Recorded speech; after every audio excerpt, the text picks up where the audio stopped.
اللهم صل على محمد وعلى آل محمد كما صليت على إبراهيم وعلى آل إبراهيم إنك حميد مجيد. لحلمي عملت كثيرا وها قد حصل.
نحمده ونصلي على رسوله الكريم أما بعد فقد قال الله تبارك وتعالى في القرآن المجيد والفرقان الحميد أعوذ بالله من الشيطان الرجيم بسم الله الرحمن الرحيم من عمل صالحا من ذكر أو أنثى وهو مؤمن فلنحيينه حياة طيبة. وقال النبي صلى الله عليه وسلم الدنيا كلها متاع وخير متاع الدنيا المرأة الصالحة او كما قال علیہ الصلاۃ والسلام. محترم پردہ نشین خواتین اور میری معزز ماں اور بہنیں، اس وقت میں ایک خصوصی خطاب اور خصوصی نشست آپ ہی کے لیے ہے، تو کچھ باتیں جو مردوں کے لیے بھی ضروری ہیں لیکن اس سے کہیں زیادہ بڑھ کر آپ کے لیے زیادہ ضروری ہیں، میں آپ کو سنانا چاہتا ہوں. نمبر وار سناؤں گا 6 نمبرات کی شکل میں. آپ اسے یاد رکھیے اور عمل کی نیت سے سنیے، اس کے مطابق اپنی زندگی کو ڈھالیے، اور جو ہماری ماں بہنیں یہاں تک کسی عذر کی وجہ سے نہیں پہنچ سکی ہیں ان تک یہ باتیں پہنچانے کی نیت کریے. اللہ تعالیٰ ان باتوں پر ہمیں عمل کی توفیق عطا فرمائے. سب سے پہلے ہماری ماں بہنوں کے لیے نصیحت ہے کہ مردوں کے مقابلے میں ہماری ماں بہنیں اللہ کی ذات سے ہونے کے یقین میں کمزور واقع ہوئی ہیں، اور اس وجہ سے معمولی باتوں پر رائے کو پہاڑ بنا کر اور جو ہے لڑائی جھگڑے کی فضا پیدا کر دیتی ہیں اور شکوہ شکایت بہت کرتی ہیں. کسی معمولی حالات کو دسیوں تک کہتے رہتی ہیں اور اسی طرح سے آگے بڑھ کر درگاہوں میں جاتی ہیں اور آگے بڑھ کر عاملوں کے پاس جاتی ہیں اور شرک میں اور بدعات میں مبتلا ہوتی ہیں اور طرح طرح کے جادو اور دیگر چیزوں میں ملوث ہوتی ہیں، اللہ کی ذات سے ہونے کا یقین اگر آ جائے تو یہ سب خرافات سے اللہ تعالیٰ حفاظت کرتے ہیں۔ اور جب اللہ تعالیٰ کی ذات سے ہونے کے یقین میں کمزوری آتی ہے تو انسان اور خاص طور پر ہماری ماں بہنیں اس طرح کے شرک و بدعات کے کام میں جاتی ہیں۔ اللہ تعالیٰ کا فرمان ہے کہ شرک کو میں کبھی معاف نہیں کرتا، شرک کے علاوہ دوسرے گناہوں کو معاف کر دوں گا۔ اس لیے میری ماں بہنیں آپ سے خصوصی طور پر گزارش ہے کہ اپنے اندر اللہ کی ذات سے ہونے کا یقین مضبوط سے مضبوط تر کیجیے، اور اس کے لیے ہر کام میں اللہ سے رجوع ہوں کہ اللہ ہی کرنے والی ذات ہے، اور نفع نقصان، بیماری اور صحت اور موت و حیات یہ سب اللہ ہی کے قبضے میں ہے۔ سب کچھ کے بغیر سب کچھ کرنے والی ذات کا نام اللہ ہے، اس لیے ہر کام میں اللہ سے ہم کو رجوع ہونا ہے۔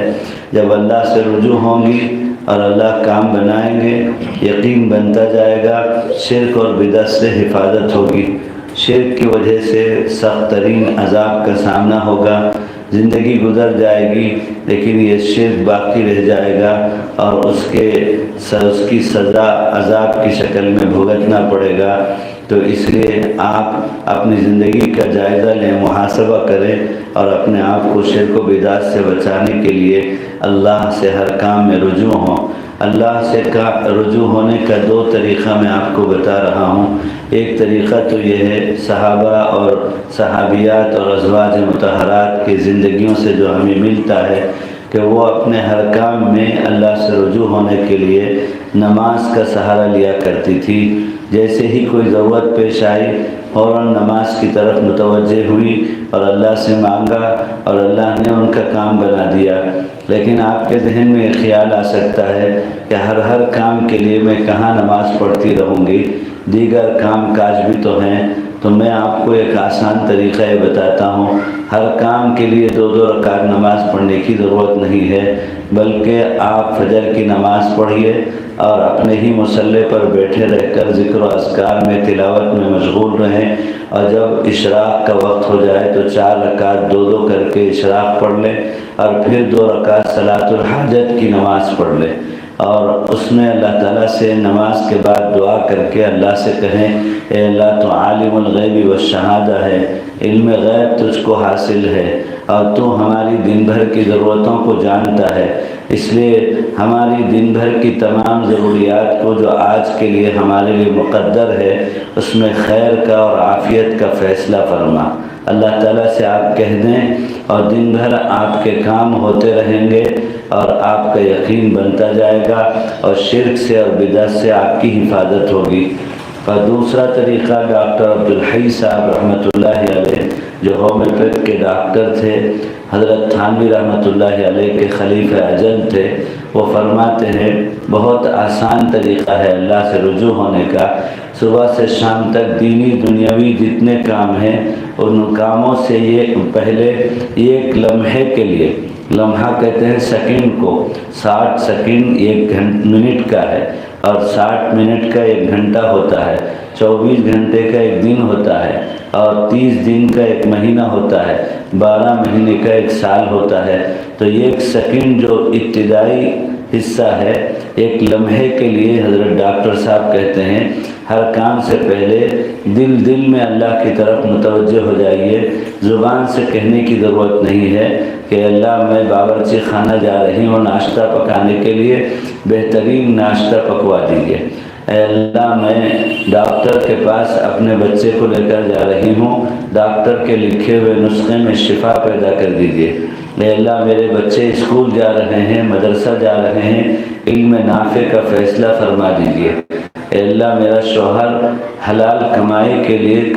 لیے بازار جا رہا ہے، حلال کمائی برکت والی کا فیصلہ فرما دیجیے۔ حتیٰ کہ استنجا جانے سے پہلے بھی 1 لمحے کے لیے دل میں اللہ تعالیٰ سے متوجہ ہو کہ اللہ میں استنجا جو ایک بشری ضرورت سے فارغ ہونے کے لیے جا رہی ہوں، عافیت کے ساتھ مجھے اس ضرورت سے فارغ کر دیجیے۔ تجربہ ہے کہ اگر استنجا ضرورت سے زیادہ ہونے لگے تو لوز موشن کی وجہ سے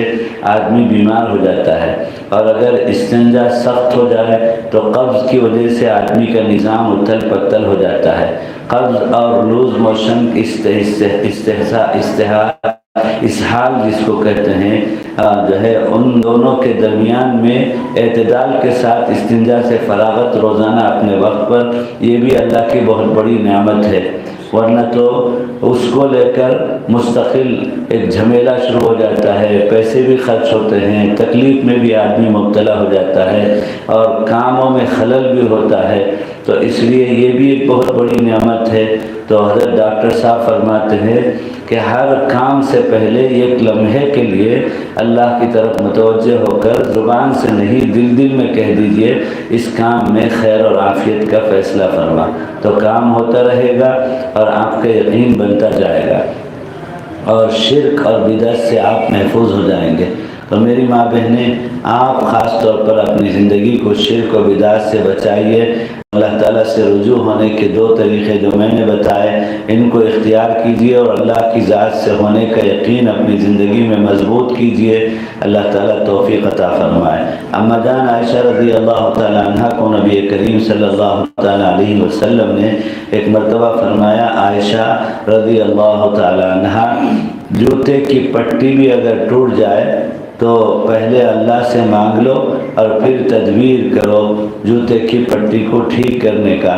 یعنی قیامت تک آنے والے انسانوں کے لیے آپ صلی اللہ علیہ وسلم نے حضرت اما جان عائشہ رضی اللہ تعالیٰ عنہ کو یہ فرما کر یہ بتایا کہ ہر چیز میں ہم اللہ کے محتاج ہیں، اللہ ہی سب کچھ کرتا ہے، اللہ کے علاوہ غیر اللہ سے کچھ نہیں ہوتا۔ اسباب کے درجے میں ہم تدبیر تو کرنے کے پابند ہیں، لیکن اصل کرنے والی ذات تو اللہ کی ہے۔ اس لیے ایک چھوٹی سی چیز کے بارے میں اماں جان کو حکم فرما کر آقا صلی اللہ علیہ وسلم بتا رہے ہیں کہ جوتے کی پٹی ٹھیک کرنے کے بارے میں بھی ہم اللہ کے محتاج ہیں۔ یعنی ایسا ہو سکتا ہے، تجربہ ہوتا ہے کہ ہم اپنی ٹوٹی ہوئی جوتی کی پٹی کو ٹھیک کرنے کے چمار کے پاس چلے گئے اور معاملہ ہو گیا، پیسہ بھی دے دیا اور چمار نے ساری چیزیں نکال لی، لیکن اچانک سے اس کے گھر سے کوئی ایمرجنسی خبر آئے گی تو وہ ساری چیزیں رکھ کر یہ کہہ کر کے چلا جائے گا کہ مجھے کوئی ضروری کام کے لیے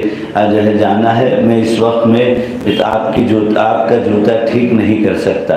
اسی طرح سے ہو سکتا ہے اس کے ہاتھ شل ہو جائیں۔ ہاتھ کام کرنے میں بھی اللہ کی توفیق کے محتاج ہیں، تو لہذا ہر کام میں ہم اللہ کے محتاج ہیں۔ تو آپ صلی اللہ علیہ وسلم نے اماں جان کو یہ کہہ کر بتایا کہ سب سے پہلے تو اللہ کی طرف رجوع ہو جاؤ اور پھر اس کے بعد اسباب کے درجے میں تدبیر کرو۔ تو پھر ایسا کریں گی تو سب سے بڑا فائدہ یہ ہوگا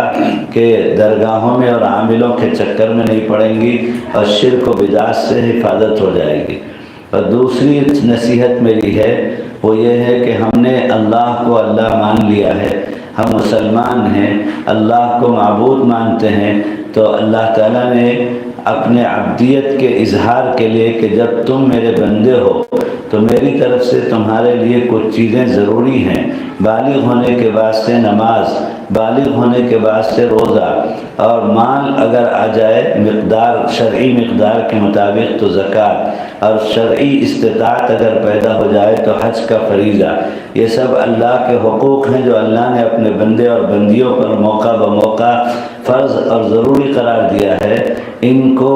ادا کرنا ہر مسلمان مرد عورت پر بالغ ہونے کے بعد سے ضروری ہے، اور ان کا حساب کتاب ہوگا۔ حدیث پاک میں ہے آقا صلی اللہ علیہ وسلم نے فرمایا اول ما یحتسب فی یوم الحشر فہی الصلاۃ، کہ میدان حشر میں جب حساب کتاب شروع ہوگا تو سب سے پہلے نماز کے ذریعے سے حساب کتاب کو شروع کیا جائے گا۔ بالغ ہونے سے لے کر موت تک کی ہر نماز کا ہم کو حساب دینا ہے، تو اس لیے نمازوں کا اہتمام کیجیے۔ نماز روزہ کوئی آپشن نہیں ہے کہ جب آپ چاہیں نماز پڑھیں گی، جب آپ چاہیں گے روزہ رکھیں گی اور جب چاہے چھوڑ دیں گی، ایسا نہیں ہے۔ حضر میں، سفر میں، خوشی میں، غم میں، عید کے دن، میت کے دن، ہر جگہ پر نماز کا پڑھنا اپنے وقت پر ضروری ہے۔ اور نماز کا مسئلہ اتنا نازک ہے کہ اگر کھڑے ہو کر نہیں تو بیٹھ کر نہیں تو لیٹ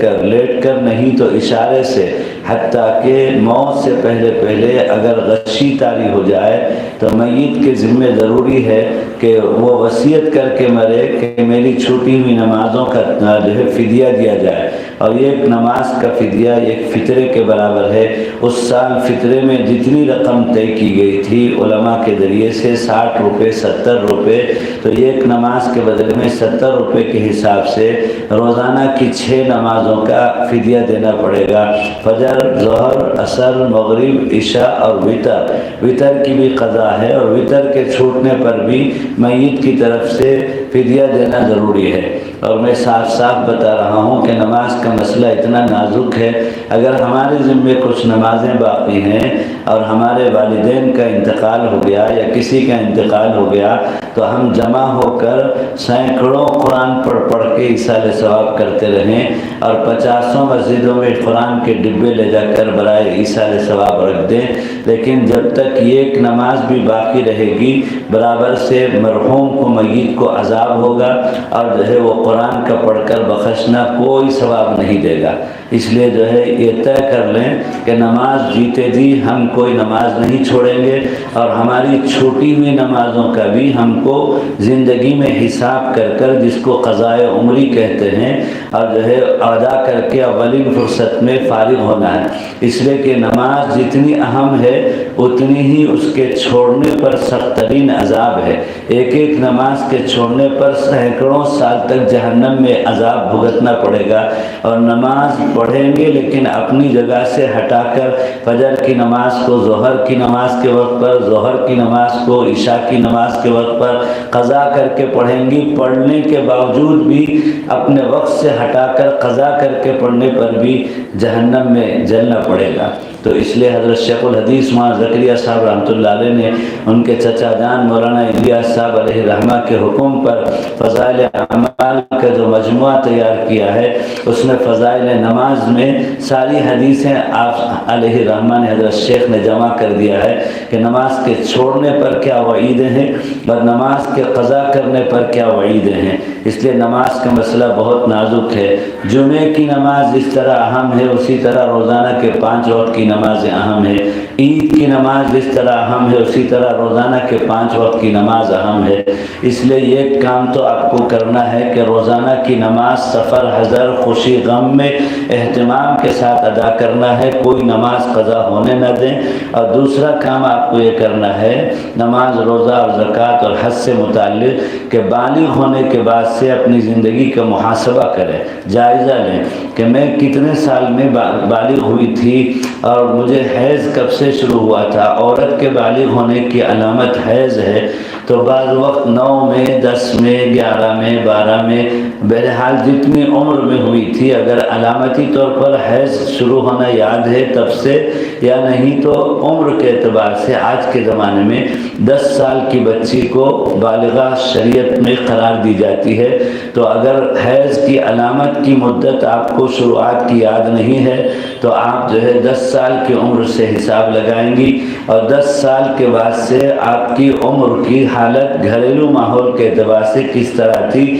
آپ جائزہ لیں۔ اگر گھر میں دینداری کی وجہ سے، دعوت کے کام کی وجہ سے یا اہل اللہ کی صحبت کی وجہ سے باپ دادا سے گھریلو ماحول، دینی ماحول ہے، اور آپ بھی اس وقت بالغ ہونے کے ساتھ ہی نماز پڑھنے لگی تھی، بالغ ہونے سے پہلے ہی نماز آپ کو شروع کرا دی گئی تھی، تو بہت خوشی کی بات ہے۔ لیکن میں سمجھتا ہوں 100 میں کی ایک خاتون آج کے زمانے میں ایسی ہوگی، ورنہ 99 خواتین ایسی ہوں گی جو مجھے سن رہی ہیں مجمع میں، ان میں سے بھی اکثر ایسی ہوں گی جن کے بالغ ہونے کے بعد سے 5 سال، 4 سال، 2 سال، 10 سال، 15 سال کی نمازیں چھوٹی ہوئی ہوں گی، اور اس کے بعد پھر کبھی تعلق ہوا دین سے تو پھر نماز کی پابندی ہو گئی۔ اس وقت تو وہ نماز کی پابندی ہیں، لیکن بالغ ہونے کے بعد سے عمر کا وہ جائزہ لیں گی تو سالوں کی نمازیں ان کے ذمے قضا ہوں گی۔ تو جیتے جی ان عمر کے قضا نمازوں کو پورا کرنا، ادا کرنا، یہ سستا سودا ہے آخرت کے عذاب سے بچنے کے لیے۔ اس لیے آج ہی ہماری ماں بہنیں جو مجھے سن رہی ہیں، بیانات تو بہت سنتی رہتی ہیں، لیکن میں آج آپ سے گزارش کرتا ہوں کہ یہاں سے جانے کے بعد ایک ڈائری اور پین لیں اور اپنی زندگی کا محاسبہ کریں، بالغ ہونے کے بعد سے عمر کا، اور اللہ کے ہاں جواب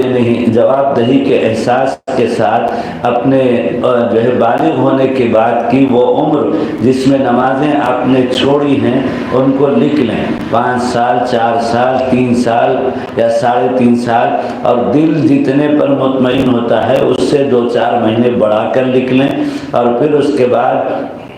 اس کو ادا کرنا شروع کر دیں۔ دین ہمارا آسان ہے، دین میں کسی بھی کام میں بوجھ اور گرانی نہیں ہے، ہم خود اپنے طرف سے دین کے کاموں کو بوجھ بنا لیتے ہیں، ورنہ تو دین میں بڑی آسانی ہے۔ آپ صلی اللہ علیہ وسلم نے فرمایا دین یسر، دین بہت آسان ہے۔ میں آپ کو بتاتا ہوں یہی قضاء عمری کے مسئلے میں دین میں کتنی آپ کی رعایت کی جا رہی ہے اور کتنی آسانی اور ہلکا پن آپ کے لیے کیا جا رہا ہے۔ دیکھیے آپ حساب لگائیں، مثال کے طور پر تو ایک تو آسانی دین میں یہ ہے کہ یہ خراب خون نکالنے کے لیے اللہ کی طرف سے آپ کے بدن میں ہر مہینے حیض کا نظام اللہ نے رکھا ہے۔ حیض اگر وقت پر نہ آئے یا حیض کا نظام آگے پیچھے ہو جاتا ہے تو جو ہے آپ کی طبیعت میں گڑبڑی ہو جاتی ہے، ڈاکٹر سے رجوع ہونا پڑتا ہے کہ مینسس کا نظام اتھل پتھل ہے۔ تو میری ماں بہنیں، اللہ نے آپ کے بدن سے خراب خون نکالنے کا نظام جاری کیا،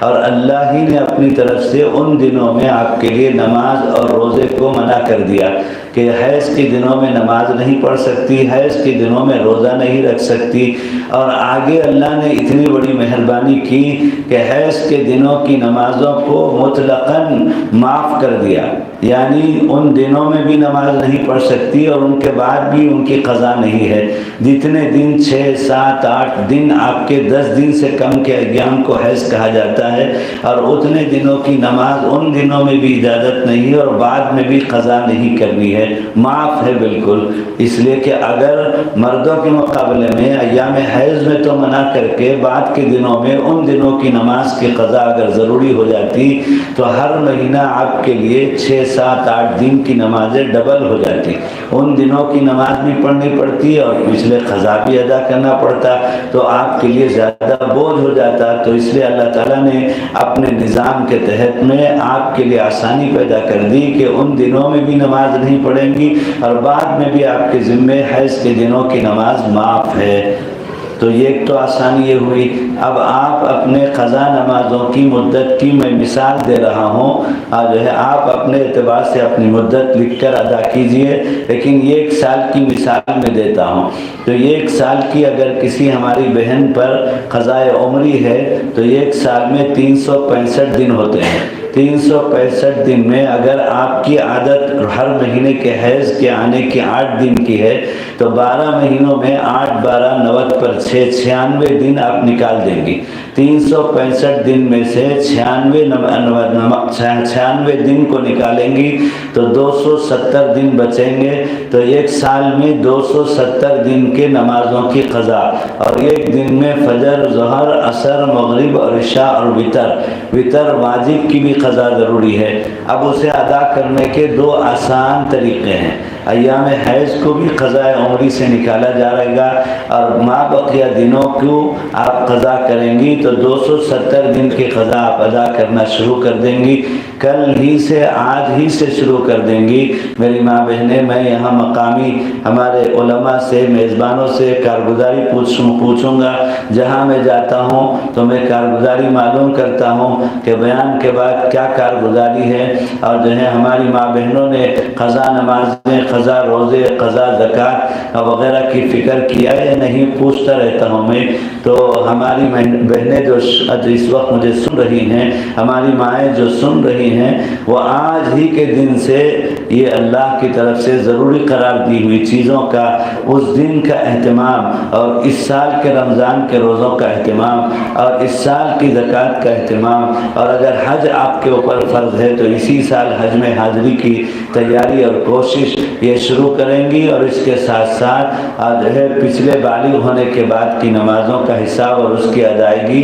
اس طریقے سے، یعنی دو طریقہ علماء اور مفتیان اکرام بتاتے ہیں جس میں آسانی ہے کہ قضا نمازوں کے حساب دینے کے ڈر سے آپ کل ہی سے صبح سے شام تک نماز پڑھ کے اپنے بدن کو تکلیف میں ڈالنے کی شریعت میں اجازت نہیں ہے۔ آقا صلی اللہ علیہ وسلم نے فرمایا ان لجسمک علیک حقا، کہ تمہارے جسم کا بھی تمہارے اوپر حق ہے۔ تو لہذا آسان پہلا طریقہ یہ ہے کہ ہر فرض نماز کے روزانہ کے فرض نماز کے ساتھ ایک پچھلے قضا نمازوں کے میں سے ایک نماز پڑھ لیں۔ یہ جو ہے آسان طریقہ ہے۔ 5 فجر کے وقت میں ایک فجر، ظہر کے وقت میں اس دن کے ظہر اور ایک قضا ظہر، عصر کے وقت میں اس دن کے عصر اور ایک قضا عصر، مغرب کے وقت میں ایک مغرب اس دن کی اور ایک جو ہے قضا مغرب، اور عشاء اور وتر دونوں ملا کر پڑھیں گی۔ عشاء الگ سے اور وتر الگ سے نہیں، عشاء اور وتر پڑھ کر اس دن کی، پھر اس کے بعد ایک پچھلے دن کی قضا۔ تو ایک دن میں اس دن کی نمازیں بھی ہو جائیں گی اور ایک دن کی قضا بھی ہو جائے گی، اور ایک ہفتے میں اس ہفتے کی ادائیگی بھی ہو جائے گی اور ایک ہفتے کی قضا بھی ہو جائے گی۔ ایک مہینے میں اس مہینے کی ادائیگی بھی ہو جائے گی اور پچھلے ایک مہینے کی بھی قضا ہو جائے گی۔ ایک سال میں اس سال کی بھی قضا ہو جائے گی اور پچھلے ایک سال کی قضا بھی آسانی کے ساتھ بغیر کسی مشقت اور تکلیف کے ہو جائے گی۔ یہاں کچھ باتیں میں بتا رہا ہوں جو آپ نے پہلے نہیں سنا ہوگا۔ شریعت میں آسانی کیسے ہے آپ کو بتانا چاہتا ہوں کہ اگر آپ نے اپنے جو ہے بالغ ہونے کے بعد کی عمر کا حساب لگایا اور 5 سال کی نمازیں آپ کی چھوٹی ہوئی تھی اور آپ نے حساب لگا کر ایام حیض نکال کر ادا کرنا شروع کر دیا، اور 5 سال کی 270 کو ضرب دے کر اتنے دنوں کی نمازیں آپ کے ذمے قضا ضروری ہے، اور ان میں کہ ایک ایک نماز کا حساب آپ کو اللہ کے پاس دینا ہے، اور آپ نے آخرت کے عذاب سے بچنے کے لیے قضاء عمری کا سلسلہ شروع کر دیا، اور 5 دن ہی کی نماز آپ نے پڑھی تھی قضا نمازیں، اتنے میں آپ کو موت آ گئی۔ اللہ نہ کرے آپ کو لمبی عمر ہو، میں دعا دے رہا ہوں، لیکن میں بتا رہا ہوں موت تو یقینی چیز ہے، آنا ہی ہے۔ تو 5 دن کے بعد اگر موت آ گئی، اللہ کی طرف سے بلاوا آ گیا، تو اللہ کی ذات سے یہ یقین ہے کہ 5 سال کی آپ کے ذمے موجود اللہ کے حق نمازوں کی جو بقایا تھی، ان میں سے 5 دن ہی کی آپ نے پڑھا تھا، اللہ تعالیٰ آپ کی ماں بقیہ نمازوں کو جو ان کے حقوق ہیں، نماز، روزہ، زکوٰۃ، حج، یہ اللہ کے حقوق ہیں، اللہ اپنے حقوق کی کوتاہی کو معاف کرنے میں مختار ہے۔ اس لیے اللہ کی ذات سے یقین ہے کہ شروع تو کر دیں، شروع کرنے کے بعد ماں بقیہ اگر موت آ گئی تو ماں بقیہ نمازیں اور روزے اور جو ہے زکوٰۃ اور حج کی تاخیر کو اللہ معاف کر دیں گے، لیکن شروع کرنا میرے آپ کے ذمے ہے، اور جو ہے آگے کا کام اللہ کے ذمے ہے۔ تو یہ تو فائدہ یہ ہوگا۔ دوسرا فائدہ یہ ہے مسئلے کے اعتبار سے جن کے ذمے قضا باقی ہیں وہ کبھی بھی نفل نماز نہ پڑھیں۔ اشراق، تہجد، اوابین اور جو ہے چاشت ان کو پڑھنے کی اجازت نہیں ہے۔ کئی ہمارے ساتھی ایسے ہیں جن کے ذمے فرض نمازوں کی مہینوں اور سالوں کی قضا باقی ہے، لیکن وہ اشراق کے پابند ہیں، وہ چاشت کے پابند ہیں، وہ اوابین کے پابند ہیں۔ اللہ کے پاس چاشت اور اوابین اور تہجد کا حساب کتاب نہیں ہوگا۔ حساب کتاب تو صرف فرض نماز اور واجب نمازوں کا ہوگا۔ لہذا جب تک آپ اپنے عمر کی قضا پوری نہیں کریں گی، جب تک آپ نفل نہیں پڑھیں گی۔ اسی طرح سے دوسری بات آسانی یہ ہے جو آج پہلی مرتبہ آپ سن رہی ہیں کہ اگر آپ کے ذمے قضاء عمری ہے تو آپ کے لیے یہ کنسیشن ہے، کچھ خصوصی رعایت ہے کہ آپ ہر نماز کے پہلے اور بعد کی سنتیں چھوڑ کر ان کی جگہ پر قضا نمازیں ادا کر کے اپنا حساب پورا کریں گی۔ یعنی فجر سے پہلے کی سنت جو انتہائی اہم سنت ہے، فقہاء نے، مفتیان نے اس کی اجازت دی ہے، میں بھی مفتی ہوں اور میں مسئلہ بتا رہا ہوں کہ فجر سے پہلے کی سنت کی جگہ پر سنت چھوڑ کر آپ قضا ایک فجر پڑھ لیجئے، اور اسی طرح سے فجر کے بعد سے اشراق تک روزانہ نفل پڑھنے کی اجازت نہیں، مکروہ ہے، اور عصر سے مغرب تک جو ہے وہ کیا نفل نماز پڑھنا مکروہ ہے، لیکن جن کے ذمے قضا ہے وہ فجر کے بعد بھی قضا نماز ادا کر سکتے ہیں اور عصر کے بعد بھی قضا نماز نمازیں ادا کر سکتے ہیں، صرف طلوع اور زوال اور غروب کے علاوہ دن بھر میں کبھی بھی آپ اپنی قضا نمازیں ادا کر سکتی ہیں۔ تو ایک فجر سے پہلے قضا پڑھ لیجئے اور ایک فجر کے بعد قضا پڑھ لیجئے اور اس دن کی فجر پڑھ لیجئے، تو ایک دن کے بجائے 2 دن کی نمازیں قضا آپ کی اس دن ادا ہو جائیں گی، اور آپ سنتیں چھوڑ سکتی ہیں، سنتوں کے چھوڑنے پر آپ کو کوئی گرفت نہیں ہوگی۔ اسی طرح ظہر سے پہلے کی سنت کی جگہ پر ایک ظہر قضا پڑھ لیں، اور ظہر کے بعد کی 2 رکعت سنتوں کی جگہ پر ایک اور قضا پڑھ لیں۔ عصر سے پہلے ایک قضا پڑھ لیں، عصر کے بعد ایک قضا پڑھ لیں۔ اسی طرح مغرب سے پہلے، غروب سے پہلے ایک مغرب پڑھ لیں اور مغرب کے بعد ایک مغرب پڑھ لیں۔ عشاء سے پہلے ایک عشاء پڑھ لیں اور عشاء کے بعد ایک عشاء پڑھ لیں۔ اور عشاء کے پڑھنے میں یہ ترتیب ہے کہ عشاء کے ساتھ وتر پڑھیں گی، عشاء الگ وتر الگ، لیکن عشاء پڑھ کر قضا عشاء پڑھ کر وتر پڑھ کر قضا وتر ایسا نہیں ہوگا۔ عشاء وتر دونوں آگے پڑھنے کے بعد پھر قضا ادا، عشاء ادا وتر، پھر اس کے بعد قضا عشاء قضا وتر، اس طرح سے آپ پوری کریں گی۔ یہ سب رعایتیں آپ کے لیے شریعت میں موجود ہیں، آپ اس کا فائدہ اٹھائیے۔ اور آج جانے کے بعد اولین فرصت میں نوٹ بک اور لے کر قلم لے کر اپنے عمر کا محاسبہ کر کے قضا نمازوں کا حساب لگا کر، اور یہ بھی یاد رکھ لیجئے کہ مرنے کے بعد اخیر وقت کی بے ہوشی کی وقت کی نمازوں کا فدیہ دینا، جیسا کہ میں نے بتایا ہے، ضروری ہے۔ وہ نمازوں کو جب تک وارثین اتاریں گے نہیں، میت کو عذاب برابر ہوتا رہے گا۔ اور میت کے ترکے میں سب سے پہلا شرعی حق یہ ہے کہ میت کے ذمے جو نمازیں چھوٹ گئی ان کا فدیہ دیا جائے، اور ان کے ذمے جو قرضہ اور امانت ہے وہ ادا کیا جائے۔ مفتی سے جب کسی مرنے والے کے چھوڑے ہوئے مال ترکے کا شرعی تقسیم معلوم کریں گے تو وہ جواب میں اس طرح لکھیں گے: بعد ادائیگی فدیہ نماز و روزہ، بعد ادائیگی قرض، ما بقی مال کو اس طرح سے لڑکوں کو اتنا، لڑکی کو اتنا، بیوی کو اتنا لکھیں گے۔ تو پہلے فدیہ اور پہلے ادائیگی قرض، لیکن آج کے زمانے میں تو اولاد جو ہے ہڑپنے کے چکر میں جھگڑا کرتے ہیں آپس میں، کس کو باپ کے نماز کی ادائیگی اور کس کو باپ کے روزے کی ادائیگی کی فکر ہے۔ اس لیے زندگی میں ہمارے لیے موقع ہے کہ ہم چھوٹی ہوئی نمازوں کے اور چھوٹے ہوئے روزوں کے ادا کرنے کی ترتیب شروع کریں۔ تو اس طرح سے آپ جو ہے یہ بھی ایک مسئلہ آپ سن لیں کہ اگر کوئی مالدار خاتون ہے، مالدار ہمارا جو ہے مرحوم ہے، تو وہ زندگی میں اپنی مالداری کی وجہ سے ایک نماز کے بدلے فدیے کی رقم 60 روپے کے حساب سے اپنے 1 سال 5 سال کے حساب کو مال سے ضرب دے کر ابھی دے دینا چاہتا ہے کسی مدرسے کو یا غریب کو، تو شریعت میں اجازت نہیں ہے۔ زندگی میں کسی کی مالداری سے فدیہ دینے کی اجازت نہیں ہے، فدیے کا تعلق مرنے کے بعد ہے، لہذا مالداری کے مالدار پر جو ہے نماز کا مسئلہ حل نہیں ہوگا زندگی کے اندر۔ تو اس طرح سے آپ نماز کا اہتمام، پھر آگے روزے کا اہتمام، ہر رمضان شریف کے روزے رکھیے۔ بچے کو دودھ پلانے کی وجہ سے یا جو ہے کسی کا گھر کے سحری اور افطاری کے پکانے کی وجہ سے یا دوسرے کام کا بہانہ بنا کر رمضان کے فرض روزے کو معمولی بہانے پر نہ چھوڑیں۔ رمضان آنے کو چاہتا ہے، رجب کے آخری دنوں میں ہے، بیچ میں 1 مہینہ شعبان کا ہے،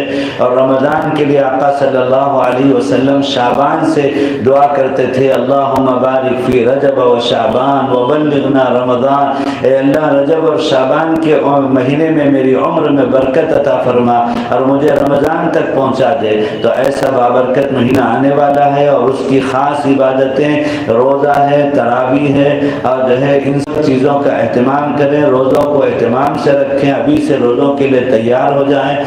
جو ہے۔ تو اس یہ ہر سال کے رمضان کے روزے کا مسئلہ ہے۔ اور یہاں ایک بات سمجھیں کہ رمضان میں بھی ہر مہینے کی طرح سے آپ کو پیریڈ اور مینسس اور حیض آئے گا، تو شریعت کی طرف سے مسئلہ یہ ہے کہ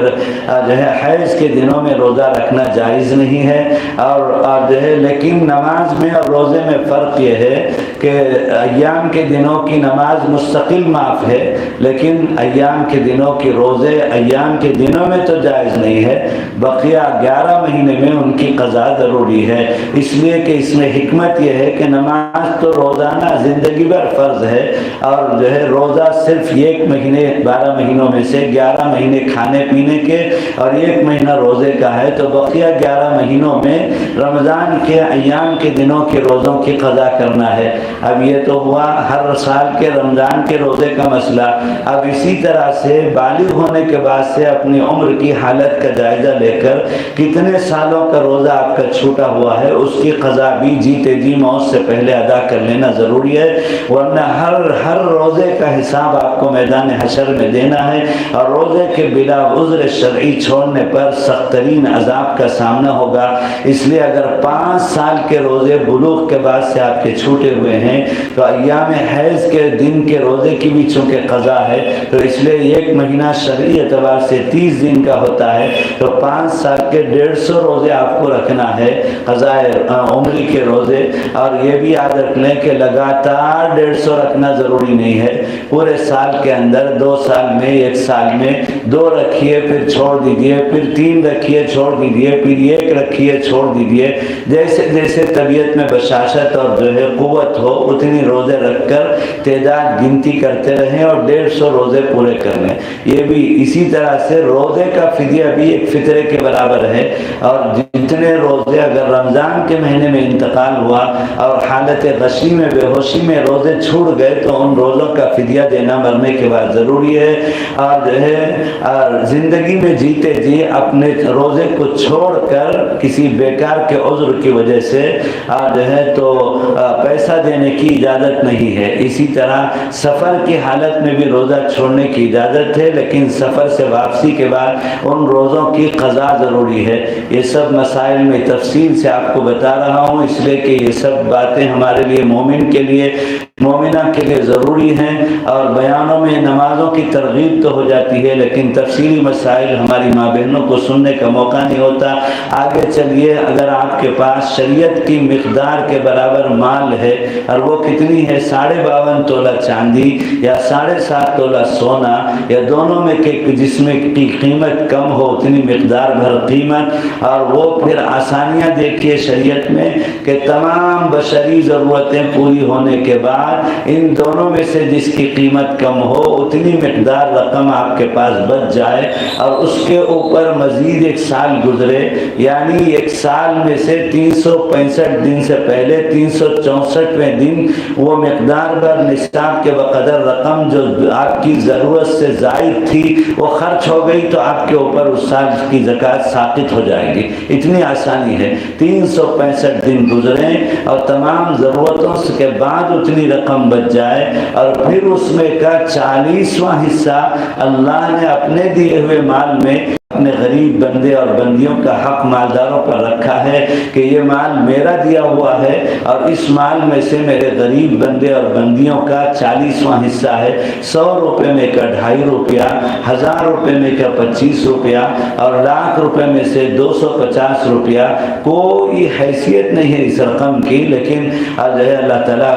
جو ہے آزما رہے ہیں کہ میں نے مال دیا ہے، اور جس طرح میں نے دیا ہے اس طرح میں لینا بھی جانتا ہوں۔ آج کا امیر کل کا فقیر ہو سکتا ہے، تو لاک ڈاؤن میں دیکھا گیا کہ بڑے بڑے مالدار لوگ لائنوں میں کھڑے ہو کر کھانا مانگنے پر مجبور ہو گئے، اور زلزلوں میں دیکھا جاتا ہے تباہ و بربادی کے بعد بڑے بڑے رئیس لوگ لائنوں میں کھڑے ہو کر مانگنے پر مجبور ہو جاتے ہیں۔ کسی کے مالدار ہونے کی کوئی گارنٹی نہیں ہے، یہ مال اللہ کا دیا ہوا ہے، اس لیے زکوٰۃ نکالتے وقت میں تعویلات نہیں کریں گے، زکوٰۃ نکالنے میں غفلت نہیں کریں گے، سستی نہیں کریں گے، اور زکوٰۃ نکالنے میں پائی پائی کا حساب کر کے نکالیں گے، اندازے سے نہیں۔ علماء کے سامنے حاضر ہو کر اپنے مال کی جائیداد کی ساری تفصیلات بتا کر علماء سے پوچھ کر زکوٰۃ ادا کریں گے، اور کن کو زکوٰۃ دی جائے ان مستحقین تک پہنچانا ضروری ہے۔ شریعت نے اس کی تفصیلات بتا دی ہے۔ آپ اپنے سے آپ کروڑ پتی ہیں اور آپ کی بہن لکھپتی ہے،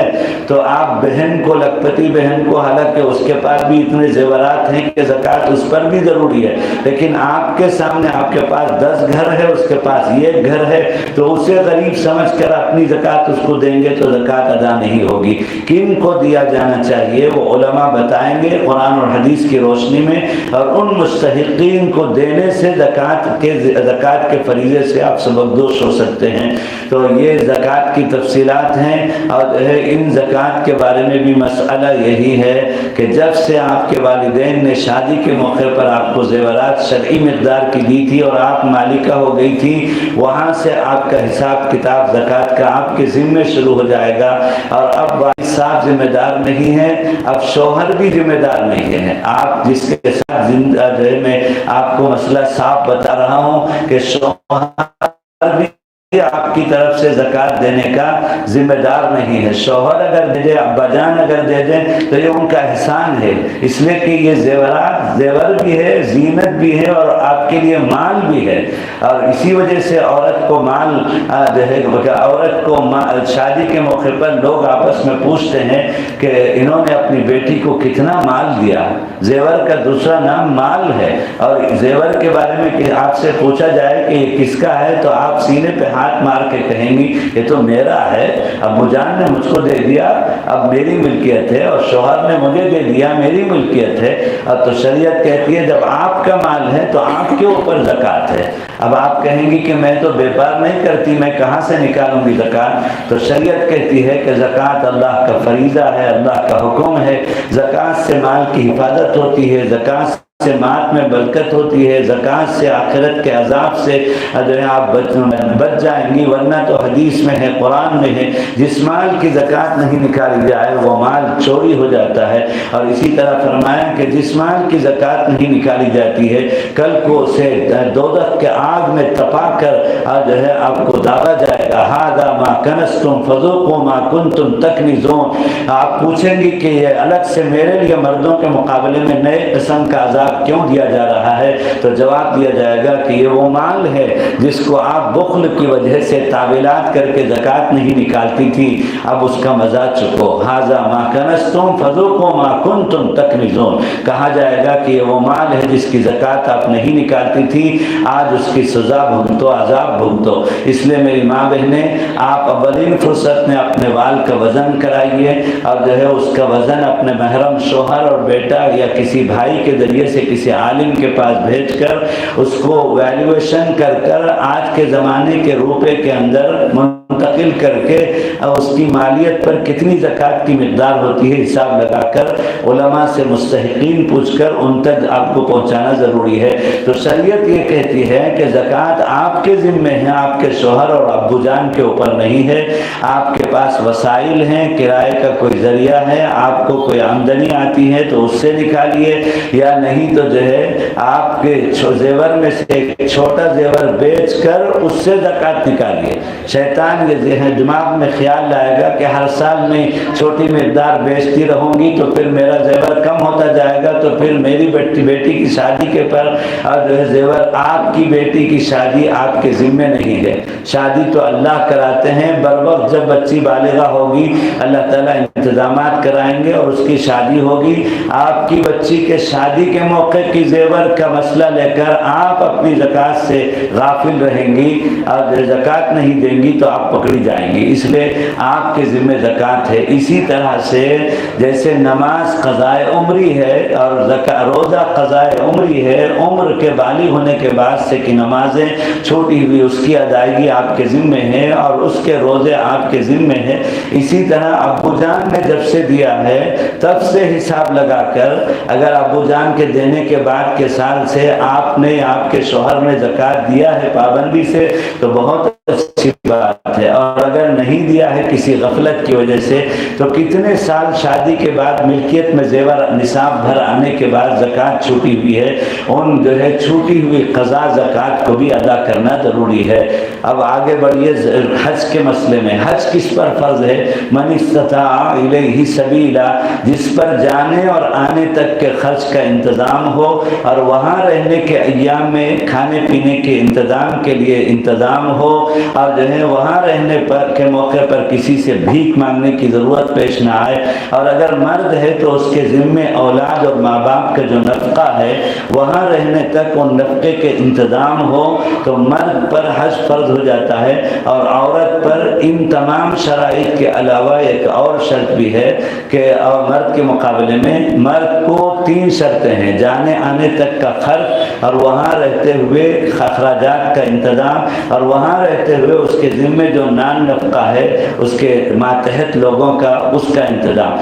تب حج فرض ہوتا ہے۔ اور عورت کے لیے جانے آنے کا انتظام اور وہاں رہنے تک کے کھانے پینے کا انتظام، اور اس کے ذمے نان نفقہ نہیں ہے، کمائی نہیں ہے، تو ایک دوسری الگ شرط عورت کے ذمے حج کی فرضیت کے لیے ہے، وہ یہ ہے کہ اس کے ساتھ جانے سے آنے تک کے لیے ایک محرم مرد کا ہونا ضروری ہے۔ محرم مرد کہتے ہیں جن سے نکاح جائز نہیں ہے، جیسے بھائی ہے، بیٹا ہے، شوہر ہے، اور جو ہے ابو جان ہے، اور ماموں ہے، نانا ہے، دادی ہے، دادا ہے، ان مردوں میں سے کسی کے ساتھ نکاح جائز نہیں ہے۔ تو ان جو ہے محرم مردوں میں سے کوئی ایک مرد کا ہونے پر اس کے عورت کے اوپر حج فرض ہوتا ہے۔ مال کی مقدار تو ہے جانے آنے تک کا خرچ اور وہاں کے قیام تک کا خرچ، لیکن محرم مرد بھائی نہیں ہے، شوہر نہیں ہے، ماموں نہیں ہے، نانا نہیں ہے، دادا نہیں ہے، بیٹا نہیں ہے، اور لاکھوں میں ایک عورت ایسی ہوگی لاوارث جس کو اس طرح کا کوئی بھی مرد نہ ہو، تو اگر کوئی مرد اس طرح کا نہ ہو تو اس پر حج ساقط ہو جاتا ہے مال کی مقدار ہونے کے باوجود بھی۔ ہاں، عورت پر حج فرض ہونے کے لیے اگر یہ شرائط پائی جائیں گی تو عورت کو اولین فرصت میں حج کے انتظام کر کے حج میں جانا ضروری ہے۔ اور حج ایسا فریضہ ہے، اہم العبادات میں سے ہے کہ حج فرض ہونے کے بعد تاخیر کرے تو اللہ کے نبی صلی اللہ علیہ وسلم جو رحمت للعالمین بن کر آئے تھے وہ فرماتے ہیں کہ حج فرض ہونے کے بعد میری امت اگر حج میں تاخیر کرتی ہے تو مجھے کوئی پرواہ نہیں ہے کہ وہ یہودی یا نصرانی ہو کر مرے، مرتد ہو کر مرے، مجھے کوئی پرواہ نہیں ہے۔ اتنی سخت وعید ہے، اس لیے اب تو حج کمیٹی کے نظام کا قرا ہو گیا، اور جو ہے اب ٹور میں جانے کا موقع ابھی بھی باقی ہے۔ جن پر حج فرض ہو گیا ہے وہ اپنا حساب لگا کر محاسبہ کر کے اسی سال اگر ٹور میں پریویٹ میں جانے کی طاقت ہے تو اب پہلی فرصت میں حج کا فریضہ ادا کریں۔ یہ دوسرے میری 6 نمبر میں سے دوسرا نمبر پورا ہوا ہے۔ تیسری نصیحت جو مجھے آپ کو کرنی ہے وہ ہے زبان کی حفاظت۔ مردوں کے لیے بھی ضروری ہے لیکن عورتوں کے لیے زیادہ ضروری ہے۔ مرد کو جو ہے مرد کے مقابلے میں عورت کے بارے میں آقا صلی اللہ علیہ وسلم نے فرمایا جہنم میں خواتین زیادہ جائیں گی مردوں کے مقابلے میں۔ صحابیات کو نصیحت فرما رہے تھے تو اس وقت نے فرمایا تو ایک صحابیہ رونے لگی اور فرمایا یا رسول اللہ اس کی وجہ تو بتا دیجیے تاکہ ہم بچ سکیں۔ اللہ تعالیٰ صحابیات کے درجات کو بلند فرمائے کہ اسی وقت پوچھ کر کے قیامت تک آنے والی ہماری ماں بہنوں کو زبان کی حفاظت کا نسخہ آقا صلی اللہ علیہ وسلم سے لے لیا۔ فرمایا آقا صلی اللہ علیہ وسلم نے مردوں کے مقابلے میں عورتیں زیادہ بولتی ہیں اور جو ہے مردوں کے مقابلے میں عورتیں زبان کی حفاظت کم کرتی ہیں، اس کی وجہ سے وہ جہنم میں زیادہ جائیں گی۔ آقا صلی اللہ علیہ وسلم نے فرمایا یہ زبان اللہ کی نعمت ہے، اسی زبان سے آدمی جنت میں بھی جاتا ہے اور اسی زبان سے آدمی جہنم میں بھی جاتا ہے۔ فرمایا کہ صبح صبح شیطان سمندر میں تخت بچھاتا ہے اور اپنے چیلے شاگرد شیطانوں سے کارگزاری پوچھتا ہے، تو ایک شیطان کہتا ہے جس کے ساتھ ہر انسان کے ساتھ ایک شیطان بھی پیدا ہوتا ہے جو موت تک اسے بہکانے کی کوشش کرتا ہے، صراط مستقیم سے ہٹانے کی کوشش کرتا ہے۔ تو میری ماں بہنیں حدیث پاک ہے، یہ کوئی قصہ کہانی نہیں ہے، اللہ کے نبی نے فرمایا کہ شاگرد شیاطین میں سے ایک شیطان کہتا ہے کہ میرا جس انسان کے ساتھ پہلے سے پانی کا بھی انتظام نہیں اور اتنا بھگاتے ہیں کہ فجر کے بعد بیان، 10 بجے بیان، 11 بجے بیان، ظہر کے بعد بیان، اور جو یہ سب چیزوں میں غفلت ہو جاتی ہے۔ حالانکہ مجھے ضرورت نہیں پڑتی لیکن شوگر بڑھ گیا ہے، شوگر کے مرض سے زبان خشک ہو کر ہچکی لگتی ہے۔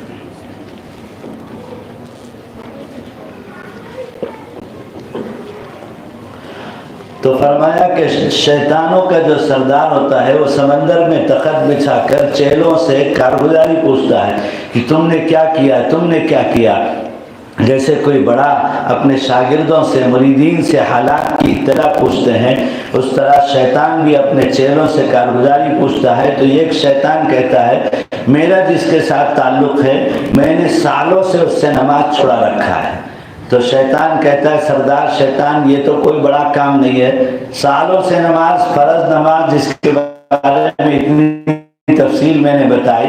اور جو ہے ایک نماز کے چھوڑنے پر، قضا کرنے پر اتنا عذاب، اور بڑا شیطان کہتا ہے کہ جو ہے کوئی بڑا کام نہیں کیا۔ ایک شیطان کہتا ہے جس کا میرے ساتھ تعلق ہے، جس کے ساتھ میرا تعلق ہے، میں ہر رمضان میں کچھ نہ کچھ ذوق جو ہے کی کیفیت پیدا کر کے اسے روزے سے محروم کر دیتا ہوں۔ تو وہ سردار شیطان کہتا ہے تم نے کوئی بڑا کام نہیں کیا۔ اسی طرح زکوٰۃ کے چھوڑنے پر، حج کے چھوڑنے پر، تاخیر پر، اور جو ہے کارگزاری آتی ہے تم نے کوئی بڑا کام نہیں کیا، تم نے بڑا کوئی کام نہیں کیا۔ تو آخر میں ایک شیطان سے پوچھتا ہے تم نے کچھ کام کیا؟ تو وہ شیطان کہتا ہے کہ ہاں، میرا جس کے ساتھ تعلق ہے وہ لوگ شادی شدہ ہیں اور شوہر بیوی ہیں، اور میں شوہر کو غائبانہ بیوی کے بارے میں بھڑکاتا ہوں اور بیوی کی غائبانہ شوہر کو بھڑکاتا ہوں، اور جو ہے دونوں کے درمیان میں سخت کلامی کر کے، زبان کا غلط استعمال کر کے شوہر طلاق طلاق طلاق کہہ کر زندگی اجاڑ دیتا ہے،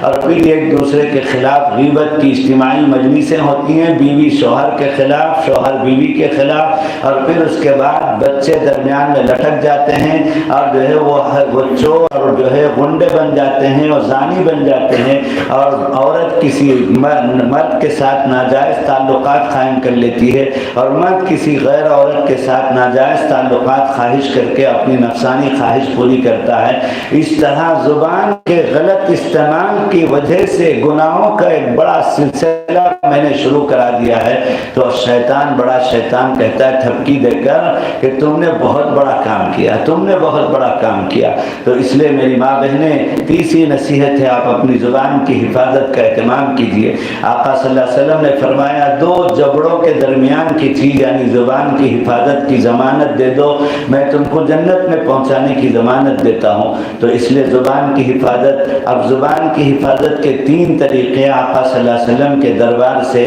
میں آپ کو بتا رہا ہوں۔ پہلا طریقہ آقا صلی اللہ علیہ وسلم فرماتے ہیں قُلِ الْخَيْرِ، خیر کی باتیں کرو، اچھی باتیں کرو، اور جو ہے جس سے دوسرے کو فائدہ ہو، دوسرے کو اذیت اور تحقیر کے لیے بات مت کرو۔ اسی طرح سے کسی غیبت یا چغلی، گانا اور اسی طرح کے غلط چیزوں کے لیے زبان کا استعمال مت کرو، خیر کی بات کرو۔ ایسی بات مت کرو کہ جس کے بعد شرمندگی ہو اور ندامت اور معافی مانگنے کی ضرورت پڑے، خیر کی باتیں کرو۔ آقا صلی اللہ علیہ وسلم نے فرمایا ایک طریقہ زبان کی حفاظت کا یہ ہے۔ دوسرا طریقہ زبان کی حفاظت کا آقا صلی اللہ علیہ وسلم فرماتے ہیں وَإِلَّا فَاصْمُتْ، کہ فرمایا کہ اگر خیر کی باتوں کا موقع نہیں ہے تو خاموش رہنے کی عادت ڈالو۔ فرمایا من سکت ومن صمت نجا، جو خاموش رہے وہ کامیاب ہے۔ شاہردوئی ابرار الحق صاحب رحمۃ اللہ علیہ، جن کا فیض اس شہر میں بہت ہے اور عرصہ دراز تک ہر سال وہ آتے رہے، حضرت فرمایا کرتے تھے کہ خاموشی سے بہت سارے گناہوں سے خود بخود حفاظت ہو جاتی ہے،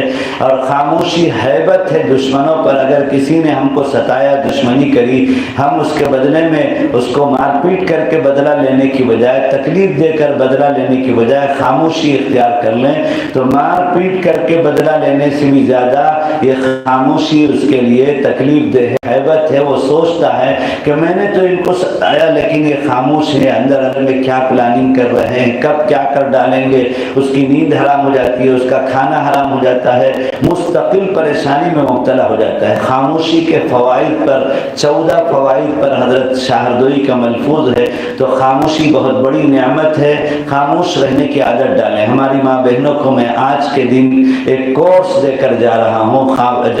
زبان کی حفاظت کا۔ وہ یہ کہ ظہر سے عصر تک بچے اسکول میں ہوتے ہیں اور شوہر کمائی کے لیے باہر جا چکا ہوتا ہے، گھر میں آپ اکیلی ہوتی ہیں، تو اس وقت کو آپ خاموشی کے لیے مشق کا ایک کورس 1 مہینے کا پورا کیجئے۔ ظہر تا عصر ہرگز بات مت کریے، گھر کے مردوں سے کہیے کہ آپ ظہر عصر کے درمیان میں ہم کو موبائل نہ ملائیں، اور آپ اپنا موبائل سوئچ آف کر دیجئے۔ ایمرجنسی درجے میں کسی کا انتقال یا حادثہ ہوا تو بات کرنے کی اجازت بھی ہے، حرام نہیں ہے، لیکن ایک مشق کے لیے ایک کورس ہے، تدبیر ہے۔ اور اگر زبردستی آپ کے گھر والے آپ کی خاموشی کو توڑوانے کے لیے بات کرتے ہیں تو آپ گونگی بن جائیے، اور جو ہے جیسے گونگی عورتیں اشارے سے بات کرتی ہیں اس طرح جواب دیجیے۔ 1 مہینے تک اگر آپ زبان کی حفاظت کے لیے کورس اگر آپ استعمال کر کے دیکھ لیں تو بہت زبردست نماز میں، روزے میں، زکوٰۃ میں، اعمال میں، ذکر و اذکار میں کیفیت پیدا ہو جائے گی، زندگی میں جینے کا مزہ آ جائے گا۔ خاموشی بہت بڑی دولت ہے۔ لطیفے کے طور پر ایک بات کہنا چاہوں گا کہ کسی نے کہا کہ دنیا کے سب سے بڑے جھوٹ کا اگر سروے کیا جائے تو اس کو کہا جا سکتا ہے کہ دو عورتیں آپس میں ملی اور تھوڑی دیر بیٹھ کر خاموشی کے ساتھ الگ ہو گئی، اس کو دنیا کا سب سے بڑا جھوٹ کہا جا سکتا ہے۔ یعنی ایسا ہو ہی نہیں سکتا۔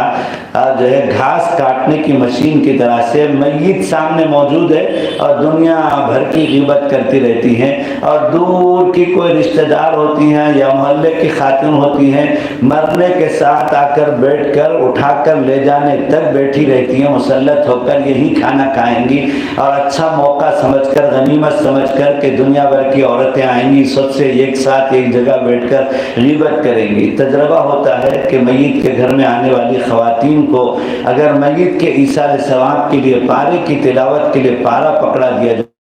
جائے تو سارا گھر 2 منٹ میں خالی ہو جائے گا، برقع اٹھا کر کہ ضروری کام ایمرجنسی پیش آ گیا ہے، میں ابھی آخر وقت میں پھر آ جاؤں گی، جا کر آتی ہوں بول کر سب نکل جائیں گے۔ پارا پڑھا نہیں جاتا ایصال ثواب کے لیے، لیکن باتیں کریں گی۔ میت سامنے موجود ہے، آئی تھی پرسہ اور تعزیت کے لیے، لیکن دنیا بھر کی غیبت کا گناہ کر رہی ہے۔ میت کے سامنے ہونے کے باوجود بھی دل اتنا سخت ہو جاتا ہے کہ سبق اور عبرت حاصل نہیں کرتی۔ اس لیے زبان کی حفاظت کا دوسرا طریقہ خاموشی کی عادت ڈالیے۔ ایسی بہت ساری خواتین میرے علم میں ہیں ماشاءاللہ جو ضرورت کے درجے میں بات کرتی ہیں، اور جو ہے میرے گھر میں بھی ماشاءاللہ بلا وجہ بات بالکل نہیں کرتی، اور عورتیں بات کرنے میں اتنی ماہر ہیں کہ فون میں بھی آدھا گھنٹہ بات کریں گی، اور اگر کہیں شوہر سفر میں ہو بات کرے گا خیر خیریت کے لیے، اور بات خیر خیریت کے پوری ہو جائے گی پھر رکھنا چاہے گا، کیا میں 24 گھنٹہ جو ہے انتظاری میں رہتا ہوں تمہارا فون آئے گا بول کر، اور 2 منٹ میں کہہ کی بات پوری کر لی۔ اتنا کیا محبت، اور جو ہے سب کے لیے کیا جو ہے آپ کے پاس وقت ہے، میرے لیے وقت نہیں ہے کیا؟ طرح طرح کی باتوں پر مجبور کر کے، اور جو ہے عورت کو گناہ پر، مرد کو گناہ پر مجبور کریں گی۔ اس لیے میری ماں بہنیں، دوسرا طریقہ زبان کی حفاظت کا خاموشی، اور تیسرا طریقہ آقا صلی اللہ علیہ وسلم زبان کی حفاظت کا فرماتے ہیں کہ اپنی زبان کو اللہ کے ذکر سے مشغول رکھیں۔ سبحان اللہ، الحمدللہ، لا الہ الا اللہ، لا حول ولا قوت الا باللہ، اللہ اکبر، درود شریف، استغفار، تلاوت میں، مسموع دعاؤں میں اپنی زبان کو مشغول رکھیے۔ برتن دھوتے وقت میں ذکر، کپڑا دھوتے وقت میں ذکر، اور اسی طرح ماشاءاللہ میرے اہلیہ میرے گھر میں واشنگ مشین میں کپڑے ڈال کر آ کر بیٹھ جاتی ہیں، اور ماشاءاللہ 2-3 پارے کی تلاوت کر لیتی ہیں، اور جو ہے اپنے معاملات، حزب العظم، مناجات، یہ سب پورا کر لیتی ہیں۔ تو ہر کام کے وقت، گندگی کے علاوہ وقت میں ہر وقت آپ اپنی زبان کو مشغول رکھیے، تو یہ سبحان اللہ کہنا جنت میں ایک درخت لگتا ہے۔ تو اس لیے حضرت شیخ الحدیث مولانا زکریا صاحب نور اللہ مرقدہ اپنی زندگی کے حالات آپ بیتی 2 جلدوں میں لکھتے ہیں اور فرماتے ہیں، اللہ جزائے خیر دے میری بیٹیوں کو۔ کون ان کی بیٹیاں؟ حضرت جی مولانا یوسف صاحب کی ایک کے بعد دیگرے 2 اہلیہ، حضرت جی مولانا انعام الحسن صاحب کی اہلیہ، حضرت مولانا عاقل صاحب جو اس وقت شیخ الحدیث ہیں مظاہر العلوم میں، ان کی اہلیہ، مولانا سلمان صاحب کی اہلیہ جو مولانا سعد صاحب کی ساس ہوئی، اور مولانا شاہد صاحب کی والدہ جو حکیم مولانا الیاس صاحب کی اہلیہ، اور حضرت مولانا احترام الحسن صاحب کانجروی کی اہلیہ، 7 بیٹیاں حضرت شیخ کی۔ حضرت شیخ فرماتے ہیں اللہ جزائے خیر دے میری بچیوں کو کہ سال بھر دونوں وقت دوپہر میں اور رات میں دنیا بھر کے آنے والے 100 50 مہمانوں کا کھانا خود تیار کر کے دسترخوان میں بھیجتی ہیں، کبھی کبھار نہیں، سال بھر۔ اور اس کے ساتھ ساتھ اللہ جزائے خیر دے میری بچیوں کو تمام مشغولیات کے ساتھ روزانہ 10 پارے کی تلاوت کرتی ہیں، اور ہر 3 دن میں قرآن پاک مکمل کرنے کا سال بھر معمول ہے۔ اللہ اکبر کبیرہ، یہ کوئی 1400 سال پہلے کی صحابیات کا واقعہ نہیں ہے کہ شیطان پٹی پڑھاتا ہے کہ وہ زمانہ تو صحابیات کا، صحابہ کا تھا، اور جو ہے تقویٰ کا اب کہاں، اتنے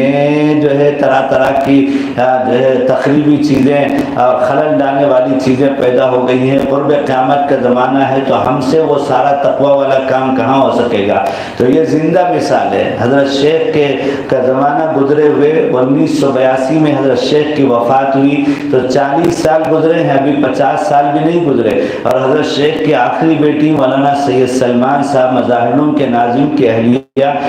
ابھی تک 2 سال پہلے تک حیات تھی۔ مولانا سلمان صاحب ابھی 4 سال پہلے تک حیات تھے۔ میں مظاہر العلوم کی شورا میں جاتا ہوں تو ایک مرتبہ مولانا سلمان صاحب سے میں نے پوچھا، حضرت شیخ نے اپنی بیٹیوں کے بارے میں جو آپ کی اہلیہ بھی ہیں، جو تلاوت کا معمول لکھتے ہیں، آپ کے نکاح میں آنے کے بعد، آپ کے ساتھ آنے کے بعد حضرت شیخ کی بیٹی کا کیا معمول ہے؟ تو مولانا سلمان صاحب رونے لگے اور فرمایا، مفتی صاحب ان کے ابا جی کی تربیت یہ ہے کہ 40 سال ہو گئے، میں 40 سال سے زیادہ عرصہ ہو گئے میرے نکاح میں آنے کے بعد میری اہلیہ کے، شیخ کی بیٹی کے، اور بلا ناغار روزانہ ان کا تلاوت کا معمول ہے۔ پھر ان کا انتقال ہوا تو ان کے بچے مولانا عثمان، مولانا نعمان، مولانا عمر، مولانا صوبان، جو ابھی حرم شریف میں 1 ہفتہ پہلے میں نے ان سے ملاقات کی، وہ بھی آئے ہوئے تھے۔ تو ان لوگوں سے میں نے پوچھا والدہ کے آخری موت کے وقت کا کچھ واقعہ سنائیے، تعزیت کی میں نے۔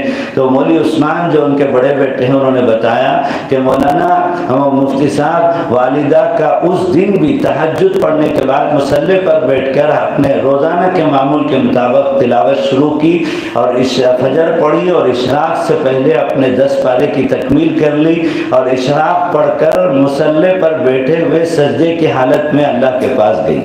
اللہ اکبر کبیرہ۔ تو میری ماں بہنیں آج بھی ایسی خواتین امت میں موجود ہیں، اس لیے آپ بھی اپنے روزانہ 10 پارے تو بہت بات کی بات ہے، اور جو ہے آپ 10 آیت تلاوت کر لیجیے، قرآن اٹھائیے، 10 پڑھ لیجیے، پاؤ پر آدھا پارا پڑھ لیجیے، اپنی زبان کو ذکر سے مشغول رکھیے۔ یہ تیسری نصیحت ہے زبان کی حفاظت، اور پھر اس کے 3 طریقے دربار رسالت صلی اللہ علیہ وسلم سے۔ چوتھی نصیحت ہے شرعی پردہ۔ شرعی پردہ، پردہ آپ کے لیے ضروری ہے، اور لفظ پردہ صرف نہیں، یاد رکھیے شرعی پردہ۔ شرعی پردے کے بارے میں 3 چیزوں کی وضاحت میں بتاتا ہوں۔ ایک تو یہ ہے کہ یہ جو دبئی اور کویت کا برقع ہے، ہماری ماں بہنیں جو سن رہی ہیں، ہماری بہو بیٹیاں، وہ بھی اس وقت پہن کر آئی ہیں، تو یہ یہاں سے جانے کے بعد اتار کر، پھاڑ کر، اسے گون بنا کر، فراق بنا کر بچیوں کو پہنا دیجئے۔ دبئی کا برقع، یہ کویت کا برقع، یہ حرام لباس ہے۔ میں مفتی ہوں، آپ کو بتا رہا ہوں، حرام لباس ہے دبئی کا برقع، اور اسی طرح سے کویت کا برقع، جس میں ہر عضو، چھاتی اور کمر، ڈھوپر کے پاس اور جو ہے فٹنس ہوتا ہے، اور چلتے ہوئے مٹک مٹک کر چلتی ہیں، اور زیادہ مردوں میں شہوت بھڑکاتی ہیں، اور اس میں کنکر، جھالر اور مچھلی کے پروں کی طرح سے آستین، نوز پیس، اور جو ہے ماؤتھ پیس، فلا فیس پیس، اگر یہ پیس استعمال کریں گی تو اللہ تعالیٰ قبر میں، حشر میں پیس کے رکھ دیں گے آپ کو۔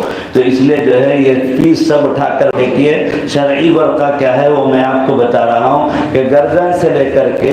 ٹخنوں تک ایک گول لباس ہو، جس میں سامنے سے اس گولائی کو بند کرنے کے لیے زب یا بٹن ہو، اور جو ہے کوئی کسی طرح کا جھالر کنکر نہ ہو، اور کوئی فٹنس کی سلائی نہ ہو، سیدھے سے ایک عبا ہو، اور پھر اس کے اوپر نقاب کا گول برقع ہو، نقاب، گول نقاب ہو، جس میں آنکھوں کے پاس صرف جالی ہو، حسب ضرورت دیکھنے کے لیے، حسب ضرورت دیکھنے کے لیے، بلا ضرورت نہیں، حسب ضرورت دیکھنے کے لیے اوپر کا گول والا نقاب۔ ماشاءاللہ میرا علاقہ پردے میں بہت زیادہ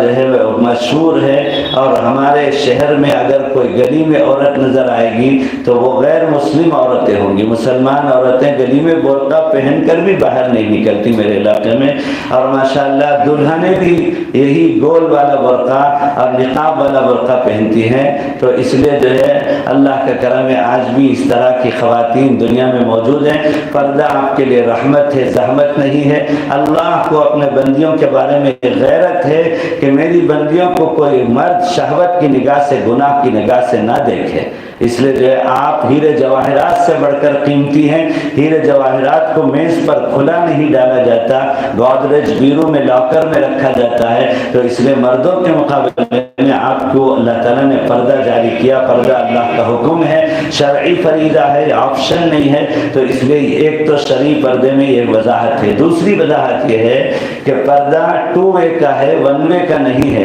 آج کل جو پردہ چلا ہے وہ 1 وے کا ہے۔ ہم یہاں مسجد میں ہیں اور آپ آپ وہاں اوپر ہیں، ہم آپ کو نہیں دیکھ سکتے، لیکن کتنے مواقع ایسے ہیں کہ جہاں ہم تو نہیں دیکھ سکتے لیکن آپ برابر ہم کو دیکھتی رہتی ہیں۔ میت کا دن ہے، بیٹھی ہوئی ہیں، جو آنے والے مرد میت کو دیکھنے کے لیے آتے ہیں ان پر تبصرہ کرتی ہیں کہ یہ شہناز کا شوہر ہے اور یہ فردوس کا مرد ہے، یہ بہت ستاتا کرتے اور جو ہے یہ ہے وہ ہے، طرح طرح کے تبصرے آپ کرتی رہتی ہیں، اور اچھا امیج کی بہت دن سے دیکھنا کا لگتی ہے، آج انہیں پکڑ گیا سپڑ گیا ہے اور آج دیکھ لی اسے میں کر بول کر میت کے سامنے بیٹھ کر مردوں کو دیکھتی رہتی ہیں۔ تو اس لیے ٹو وے پردہ ہے، جیسے ہم آپ کو نہیں دیکھ سکتے ویسے آپ ہم کو نہیں دیکھ سکتی، شہوت دونوں طرف سے ہے۔ مرد جب عورت کو دیکھے تب بھی شہوت ہے، عورت جب مرد کو دیکھے تب بھی شہوت ہے۔ لڑکی بھی غیر مسلم لڑکے کے ساتھ بھاگتی ہے کالج میں کو ایجوکیشن میں، اور لڑکا بھی لڑکی کے ساتھ جو ہے کو ایجوکیشن میں کالج میں بھاگتا ہے، دونوں طرف سے گناہ ہے، تالی دونوں ہاتھوں سے بستی ہے۔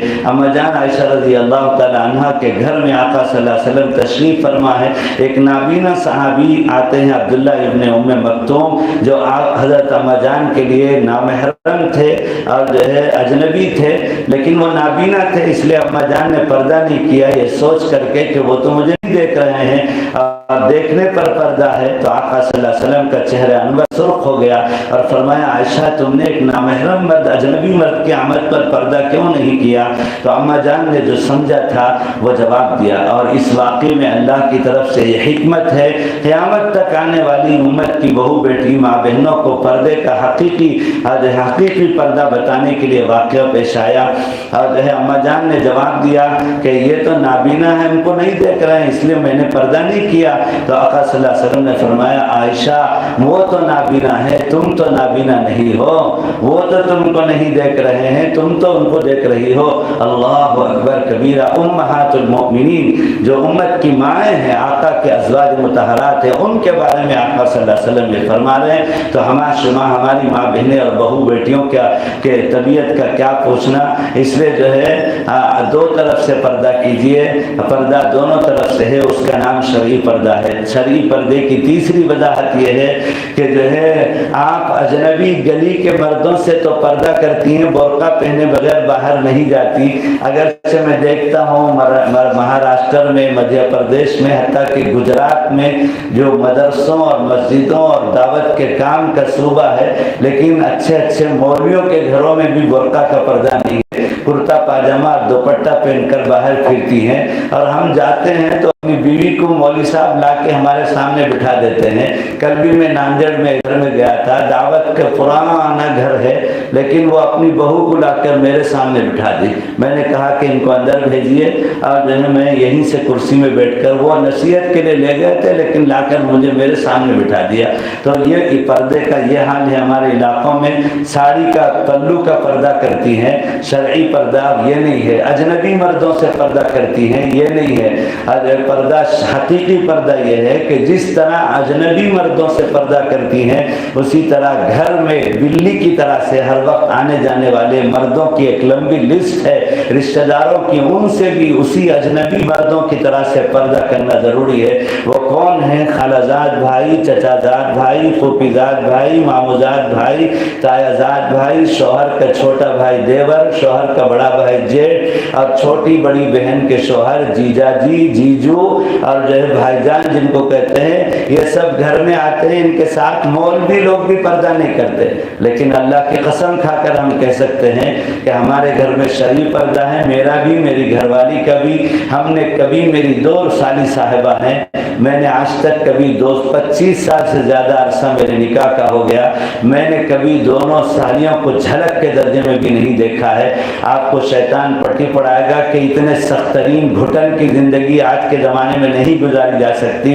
لیکن اللہ کا احسان ہے ہمارے گھروں میں کبھی کوئی جھگڑا نہیں، کبھی کوئی اختلاف نہیں، اور خوشگوار زندگی۔ شریعت جو طریقہ بتاتی ہے اسی میں خوشی ہے، اسی میں خوشگواری ہے، اور شریعت کے خلاف جب چلیں گی تو دارالقضا چلانے والے قاضی بتاتے ہیں کہ اس طرح کے مقدمات اب قضیے دارالقضا میں آنے لگے ہیں کہ 3 بچوں کی ماں شوہر کو چھوڑ کر دیور کے ساتھ بھاگ رہی ہے۔ تو اس لیے جو ہے آج حالات بہت خراب ہیں شریعت کے خلاف ورزی کی وجہ سے۔ تو گھر میں آنے جانے والے ان مردوں کے ساتھ، ان مردوں کا پردہ کیا ہے؟ ان مردوں کے ساتھ پردہ یہ ہے کہ تنہائی میں ان کو آنے نہ دیں، ان کے ساتھ سفر نہ کریں، اور ان کے ساتھ مال میں اور مارکیٹ میں بازار میں نہ جائیں، اور ان کے ساتھ پہل کر کے باتوں کا سلسلہ نہ بڑھائیں۔ اور جو ہے آج تو ہماری عورتوں کا حال ہو گیا ہے کہ دیور اور نندائی اگر نہیں آتا ہے تو فون کر کے کہتے ہیں کہاں جی کل خواب میں تمہیں دکھے،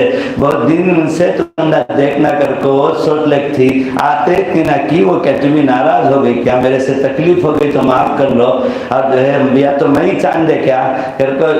اپنی طرف سے دوستی بڑھا کر پھر شوہر کو کنارے چھوڑ کر، اور جو ہے تمہیں تھک کو آتے ذرا آرام کرو، میں جا کر جاتا ہوں ہمارے جیٹ کے ساتھ میں، دیور کے ساتھ میں، اور ایک ہفتے سے سودا لینا ہے ڈی مارٹ میں کر کو دیور کے ساتھ جا کو، اور ہوٹل میں بیٹھ کو چائے پی لو کو، اپنا پلاننگ کر دل کو، تنہائی کب اختیار کریں گے وہ پورا چلتا ہے۔ اور ماں باپ مزے میں ہی کہ ہم دیندار ہیں، تو اس لیے بچیوں کے بارے میں کوئی ایجوکیشن کی وجہ سے ماں باپ کی ذمہ داری ہے۔ آج ہماری بچیاں غیر مسلموں کے ساتھ جا رہی ہیں، تو میں نے کل بھی وہاں کہا کہ اگر کسی ماں باپ کی غفلت کی وجہ سے ان کی بچی مرتد ہو کر غیر مسلموں کے ساتھ جاتی ہیں تو ان ماں باپ کو مر جانا چاہیے، ان ماں باپ کو زندہ رہنے کی اجازت نہیں ہے۔ وہ ماں باپ ان بچوں کے مرتد ہونے سے بھی زیادہ گنہگار ہیں۔ تو اس لیے جو ہے ماں باپ ذمہ دار ہیں کہ اپنے بچوں کے تعلیم کے لیے اسلامک اسکول کا انتخاب کریں، دیندار گھرانے کا انتخاب کریں، پیسوں کے خاطر، شہرت کے خاطر دنیا دار گھرانوں میں بچیوں کو بھیج کر ان کی زندگی کا کھلواڑ نہ کریں۔ اور جو ہے سینٹ جوسف میں، سینٹ جانس میں، اور جو ہے اسی طرح سے چیتینیا میں، فلاں میں ہندو اور غیر مسلم جو ہے عیسائی مشنریوں کے اسکولوں میں بھیج کر اپنی بچیوں کو برباد نہ کریں۔ آپ کی بچی کو اینڈرائڈ فون مت دیجیے، آپ کی بچی کو اگر کسی وجہ سے آن لائن تعلیم وغیرہ کی وجہ سے دیں تو وقتی طور پر دے کر واپس لے لیں۔ اگر آپ کی بچی تنہا فون لے کر اپنی سہیلی کے گھر جانا چاہتی ہے ہوم ورک کے لیے یا کسی اور وجہ سے، تو آپ کہیے کہ میں بھی ساتھ چلتی ہوں، اتنے تم سہیلی کے ساتھ ہوم ورک کرو گی، میں بھی جو ہے اپنے سے تمہاری سہیلی کی امی سے جو میری سہیلی ہے میں بھی بیٹھ کر باتیں کرتے رہوں گی۔ تنہا اپنے بچے کو ہرگز بازار میں کسی جگہ نہ بھیجیں، بہت خطرے کا ماحول ہے۔ بچیاں جب ہاتھ سے نکل جائیں گی تو آپ کچھ نہیں کر سکتی۔ شریف گھرانے کی بچیوں کی حفاظت مشکل ہو گئی ہے، ایسا ماحول آ گیا ہے۔ تو اس لیے میری ماں بہنیں، یہ تھی شرعی پردہ، چوتھی نصیحت اور اس کی یہ وضاحت ہے۔ پانچویں نصیحت، اپنی زندگی کو شکوہ شکایت سے بچائیے اور پریشانیوں سے بچائیے اور صبر اور شکر والی زندگی اختیار کیجیے۔ اپنے حالات، اپنے موافق حالات آئے تو شکر کیجیے اور ناموافق حالات آئے تو صبر کیجیے۔ صبر اور شکر سے انسان جنت میں جاتے ہیں۔ الصابر والشاکر کلاہما فی الجنہ، صابر صبر کے راستے سے، شاکر شکر کے راستے جنت میں جائیں گے۔ شکر کرنے والوں کے لیے اللہ تعالیٰ خصوصی ایک محل بنائے گا اور اس میں صرف شاکرین کو رکھا جائے گا۔ اس لیے شکر سے زندگی میں اطمینان اور خوشیاں آتی ہیں، اور شکوے سے زندگی میں پریشانیاں آتی ہیں۔ عورتوں میں زیادہ عادت ہے نٹو نکالنے کی اور ناشکری کی۔ شوہر سفر کے بعد بہت اہتمام سے قیمتی جوڑا لے کر جائے گا تو دیکھتے ہی اٹھا کر پٹک دیں گی کہ یہ اولڈ اسٹاک آپ لے کے آ گئے ہیں، اور جو ہے کیا کام والی کا جوڑا لے کر آ گئے ہیں، مجھے کام والی سمجھتے کیا پہ، اور جو ہے وہ بڑے اہتمام سے لے کر آیا تھا بیچارہ، لیکن اور یہ جملہ ایسا کہہ دے گی کہ اس پر اذیت کا پہاڑ ٹوٹ جائے گا۔ تو اس لیے میری ماں بہنیں، ہر چیز میں اپنے گھر کی بات آپ کو بتا رہا ہوں، 26 سال ہو گئے مجھے نکاح ہو کر، میری اہلیہ نے کبھی اپنا کپڑا، اپنا جوڑا خود سے نہیں خریدا، وہ میں جو لے جا کر دیتا ہوں وہ پہنتی ہیں، اور کبھی میں اصرار کرتا بھی ہوں تو کہتے ہیں کہ نہیں، آپ کی پسند میری پسند ہے، آپ جو لا کر دیں گے وہ پہننے میں مجھے جو خوشی ہے وہ میں اپنے خود کے خریدے ہوئے پہننے میں مجھے خوشی نہیں ہے۔ تو جو ہے عورتیں اس کا اہتمام کریں کہ شوہر کا ساتھ دیں اور شوہر کے ساتھ صبر اور شکر والی زندگی گھر میں اختیار کریں، ہر چیز میں الحمدللہ الحمدللہ کہیں، شکوہ شکایت اور نوٹو اور نقص نہ نکالیں، تنقید سے اپنے آپ کو بچائیں۔ یہ 5ویں نصیحت ہے۔ 6ٹی نصیحت ہے، اولاد جو آپ کے گودوں میں ہے یا آپ کی امانت ہے، اللہ کے ہاں اس کے بارے میں جواب دینا ہے۔ جن کو اولاد کی نعمت نہیں ہے ان سے پوچھو کہ ان کا گھر کس طرح ویران ہے، زندگی گزارنا کس طرح ان کو مشکل ہوتی ہے۔ بے اولاد عورتوں کے ساتھ اگر دینداری نہیں ہے تو وہ خودکشی کی زندگی گزارتی ہیں، اور ان کو ہر عورت چھیڑتی ہے اور ساس چھیڑتی ہے، تانا دیتی ہے۔ اگر دینداری ہے تو وہ آگے بڑھ جائے گی، ورنہ دینداری نہیں ہے تو اس کو جینا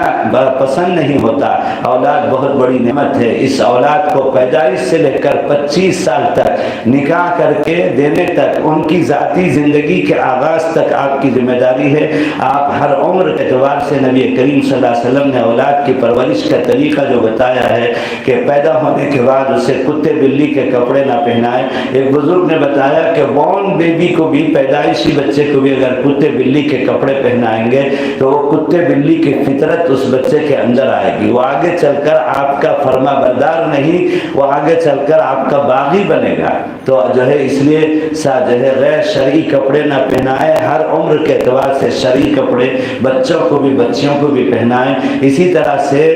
جو ہے آپ جب بچہ بولنے لگے، بچی بولنے لگے تو اس کو اللہ کا نام سکھائیں، کلمہ طیبہ سکھائیں، اور جب جو ہے وہ سمجھنے لگے تو اسے بلا وجہ کے گانے اور گیم میں، تمام گیم جتنے ویڈیو میں ہیں اور جو ہے فون میں ہیں، سب کے ایجاد کرنے والے یہودی ہیں جو مسلمانوں کو تباہ کرنے کے لیے بچپن سے گیموں میں، PUBG ایک گیم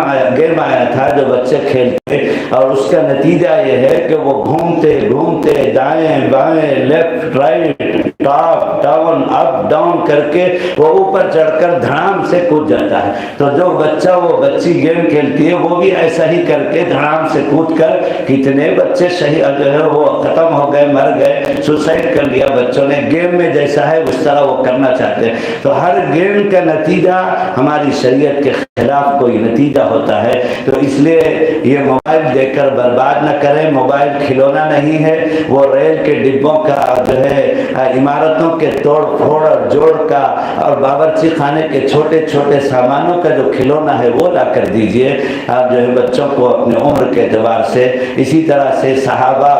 صحابیات کے واقعہ سنائیں، بلا وجہ کے من گھڑت بیکار کے قصے کہانیاں سنانے کی بجائے۔ اور اسی طرح سے جب وہ عمر ہو جائیں مکتب جانے کے تو ان کو مکتب بھیجیے، قرآن اور دینیات کی، عقیدے کی تعلیم کی فکر کیجیے۔ اور بالغ ہونے کے بعد اس کے نماز کی، 7 سال کے عمر میں نماز کا حکم، 10 سال کے عمر میں نماز نہ پڑھنے پر تاکید اور تنبیہ۔ یا آقا صلی اللہ علیہ وسلم 15 سال 14 سال میں بچی بالغہ ہوتی ہے، 10 سال میں، تو اس سے کئی سال آدھی عمر پہلے نماز کا حکم کر کے اسے ٹریک پر لانے کے لیے، تربیت کے لیے گر بتا رہے ہیں۔ اور اسی طرح سے جو ہے ان کو تہذیب سکھائیے، تہذیب کی زبان بولیے، آئیے جائیے کہیے، ارے ترے مت کہیے، اور جو ہے اسی طرح سے آگے تگے مت کہیے، اور گالی مت سکھائیے۔ آپ گالی دیں گی تو آپ کی گالی کو کیچ کرے گا بچہ۔ تو اس لیے جو آپ مہذب زبان اور اچھی زبان استعمال کریں، اور جو ہے گھر میں تعلیم کا اہتمام کریں، تعلیم میں بچوں کو گود میں بٹھائیں، اور نماز کے اوقات میں ان کو بھی وضو کرائیں اور ان کو بھی چھوٹا سا مصلی دے کر نقل کروائیں۔ آقا صلی اللہ علیہ وسلم کے نواسے حضرت حسنین، حضرت حسن اور حسین رضی اللہ تعالیٰ عنہما کے بارے میں آتا ہے، جب آقا نماز پڑھتے تھے تو سجدے کی حالت میں چڑھ کر بیٹھ کر آقا کے جبے مبارک کو گردن کے حصے سے پکڑ کر سواری کی طرح سے کرتے تھے۔ تو جو ہے ایک دن ایک صحابی نے کہا، آپ کے سواریوں کو بہت اچھا سوار مل گیا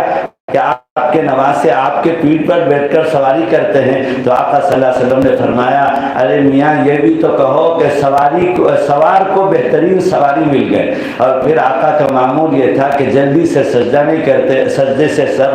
نہیں اٹھاتے بلکہ سجدہ لمبا کر دیتے، اور اس میں یہ حکمت تھی کہ میرا بچہ نماز سے جو ہے قریب آئے اور نماز کا عادی ہو، اور اس طرح نماز کی دلچسپی اور چسکا اسے لگ جائے، جھڑک کر دور کریں گے تو نماز سے نفرت پیدا ہو جائے گی۔ تو آقا صلی اللہ علیہ وسلم کے تربیت کے جو گر ہیں، جب جوان ہو جائیں تو ان کی جوانی کے مسائل ان کو سکھائیں اور ان کے اوپر جو چیزیں شرعی اعتبار سے فرض ہیں اس کی تعلیم دیں، نماز، روزے، زکوٰۃ، حج کی، اور حلال کمائی کا طریقہ اور اس کی رہبری کرے۔ اور جب شادی کی عمر ہو جائے تو نیک اور صالح لڑکی اور لڑکے کا انتخاب کر کے شادی کریں۔ تو آپ کے کل میں جہاں مقیم تھا جو ہے حاجی عثمان صاحب کے گھر میں ناندیڑ میں 2 دن تھا، مجھے بے انتہا خوشی ہوئی۔ باپ بہت نیک ہے، ان کے بچے بھی بہت نیک ہیں، اللہ اکبر کبیرہ، اس قدر پلکیں بچھا رہے تھے اور جو ہے نمازوں کے وقت میں نماز، اور متشرع چہرے پر شرعی داڑھی، اور جو ہے کوئی خاتون کی جھلک بھی نظر نہیں آئی گھر میں رہتے ہوئے۔ بڑا دیندار گھرانہ مجھے نظر آیا۔ تو جو ہے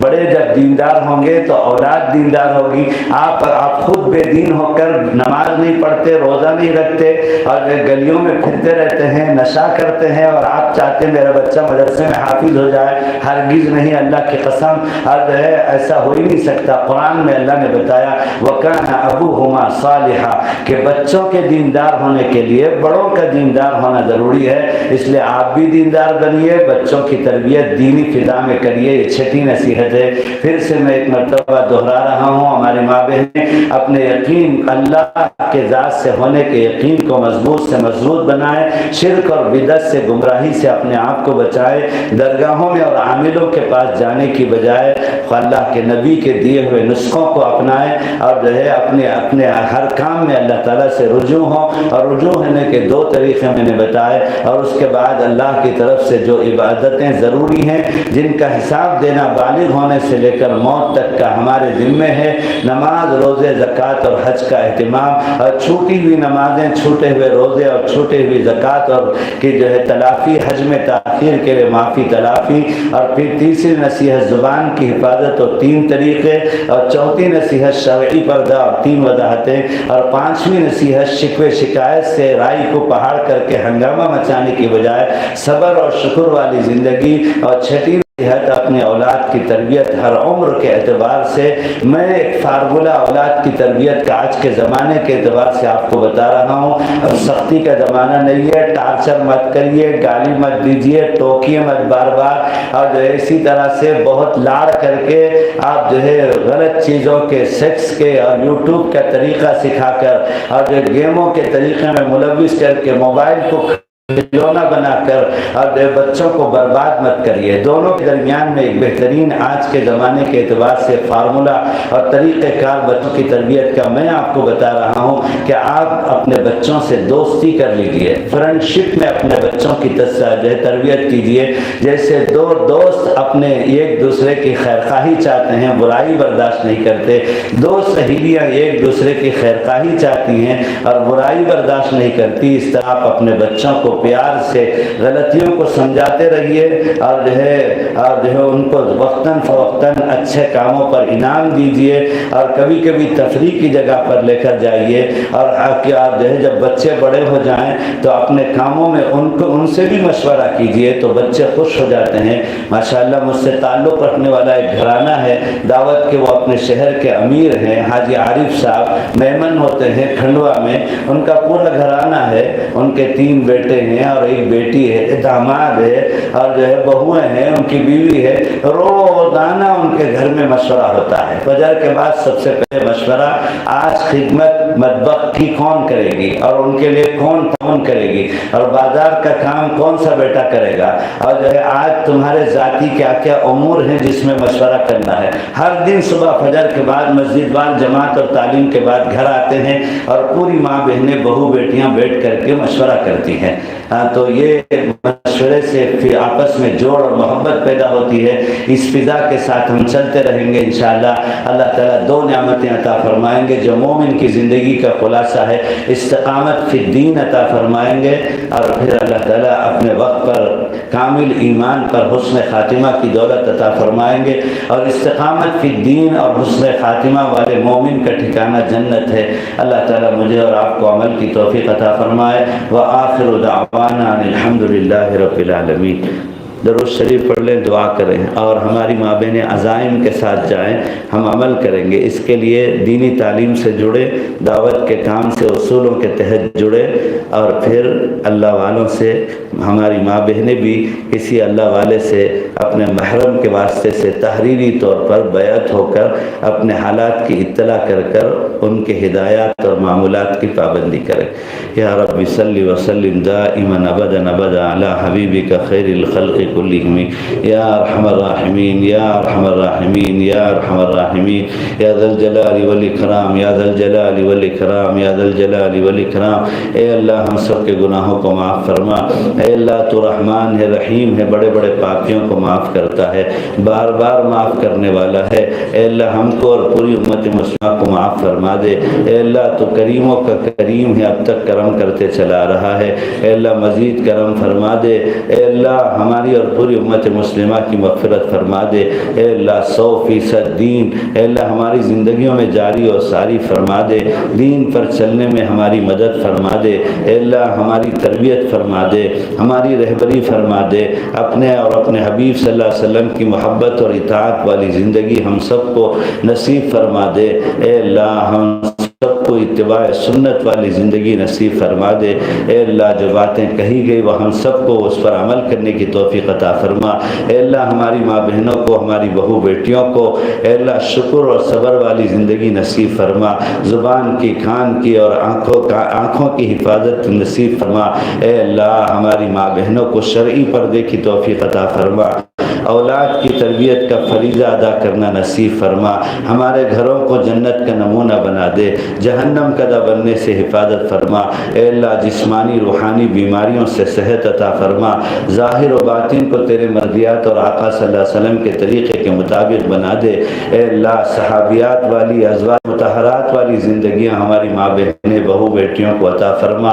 سکون اور اطمینان اور عافیت اور عزت والی روزی ہم سب کو عطا فرما۔ اے اللہ جسمانی روحانی بیماریوں سے صحت عطا فرما۔ اے اللہ ہر طرح کے شر سے جس سے آپ صلی اللہ علیہ وسلم نے پناہ مانگا، ہماری اور پوری امت مسلمہ کی حفاظت فرما۔ ہر طرح کے خیر جو آپ صلی اللہ علیہ وسلم نے مانگا ہے ہمیں اور پوری امت مسلمہ کو اللہ عطا فرما۔ اے اللہ ہماری جو چھوٹی ہوئی عبادتیں قضا ہیں، جس کا ہمیں حساب دینا ہے، جس کا ابھی مذاکرہ ہوا، قضا نمازیں، قضا روزے، قضا زکوٰۃ، حج کی تاخیر، اللہ ان سب کی تلافی جیتے جی کرنے کی توفیق عطا فرما۔ اے اللہ موت سے پہلے پہلے اپنے حقوق بھی ادا کروا لے، اپنے بندے اور بندیوں کے حقوق بھی جان جان کر پوچھ پوچھ کر ادا کرنے والا بنا دے۔ اے اللہ اپنے اور اپنے حبیب صلی اللہ علیہ وسلم کی محبت اور معرفت نصیب فرما دے۔ اے اللہ یہود و نصارہ جو ملعون و مردود ہیں، ان کے ملعون و مردود طریقوں سے ہمیں اور ہمارے نوجوان نسل کی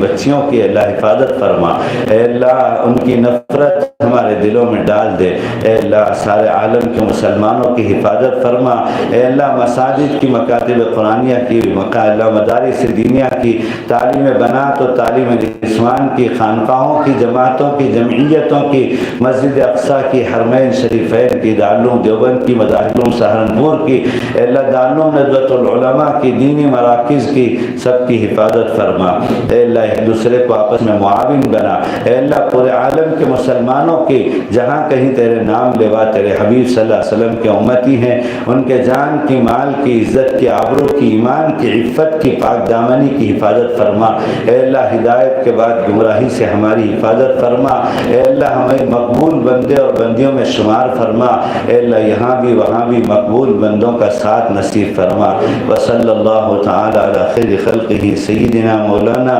محمد وآلہ وصحبہ اجمعین والحمد للہ رب العالمین۔ یا مجیب یا مجیب یا مجیب، سبحان اللہ وبحمدہ، سبحانک اللہم وبحمدک،